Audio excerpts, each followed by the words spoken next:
के भन्छ यसको भाषै बुझ्दिन हौ म त। यहाँ हामी चाहिँ साग केलाउँदैछु। आमा छोरी त्यो भुइँको चाहिँ नहाल्न। यहाँ हाल्नु न तोरीको साग। सानी साग मिठो लाग्छ? साग र भात खाऊ ल?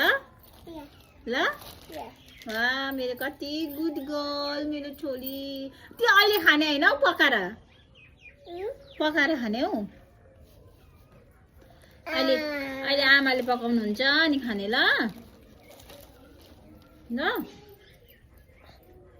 हस् हस् भन।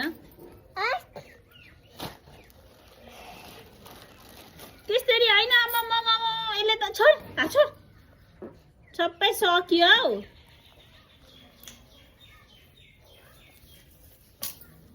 No no no no no no no no